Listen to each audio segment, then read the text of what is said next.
देश में अगले साल होने वाले लोकसभा चुनाव से पहले ही एक दूसरे से बड़ा गठबंधन बनाने की कवायद शुरू हो गई है। एक तरफ भारतीय जनता पार्टी की अगुवाई वाली राष्ट्रीय जनतांत्रिक गठबंधन यानी कि एनडीए है, तो दूसरी ओर भारतीय राष्ट्रीय जनतांत्रिक समावेशी गठबंधन यानी कि INDIA। हम इंडिया नहीं कहेंगे क्योंकि इंडिया के सामने कोई भी पार्टी खड़ी नहीं हो सकती है। ऐसे में एक तरफ एनडीए तो दूसरी तरफ INDIA।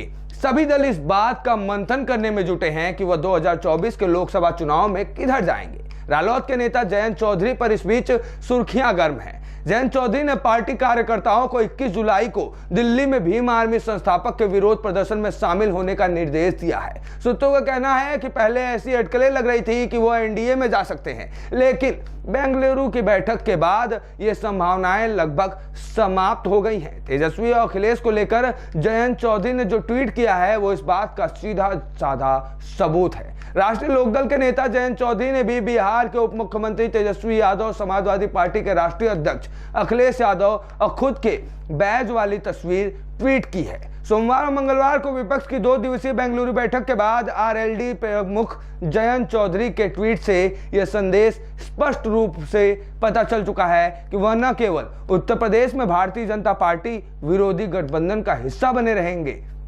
बल्कि उनके और समाजवादी पार्टी के अध्यक्ष अखिलेश यादव के बीच कोई बड़ा मतभेद नहीं रह गया है। जयंत ने मंगलवार को एक ट्वीट में जो कुछ भी कहा है आपको हमारे स्क्रीन पर दिख रहा होगा। जयंत चौधरी ने कहा है कि संगठन में शक्ति है। ट्वीट के नीचे उन्होंने बेंगलुरु बैठक में भाग लेने वाली प्रतिनिधियों को दिए गए 3 आईडी कार्ड बैच की तस्वीरें डाली, जिसमें अखिलेश यादव के साथ तेजस्वी यादव भी मौजूद हैं। असम के मुख्यमंत्री हेमंता का भी ट्वीट का जवाब दिया है जयंत ने। जी हां, अगले ट्वीट में जयंत ने कहा कि जब भारतीय राष्ट्रीय जनतांत्रिक समावेशी गठबंधन INDIA जीतेगा तो भारत मजबूत होकर उभरेगा। इंडिया एक ऐसा नाम है जिसे विपक्ष ने बेंगलुरु बैठक में एनडीए के खिलाफ अपने नए मोर्चों के लिए गढ़ा है। उन्होंने काउंटर ट्वीट के जरिए असम के मुख्यमंत्री के ट्वीट पर भी तीखा पलटवार किया है।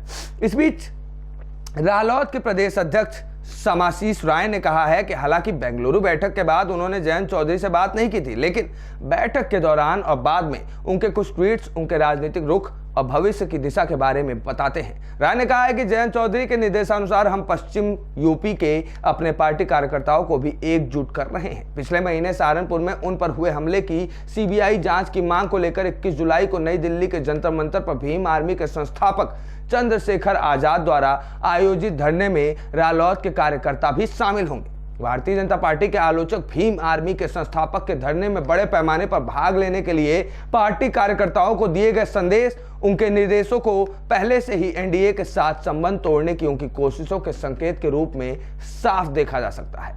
ऐसे में अब देखना यह होगा कि आने वाले चुनाव में जो पार्टियां गठबंधन कर रही हैं, चाहे वो एनडीए के साथ की हो, चाहे वो INDIA के साथ की हो, लेकिन उसमें कितने लोग साथ रहेंगे और कितने बीच राह में हाथ छोड़कर चले जाएंगे।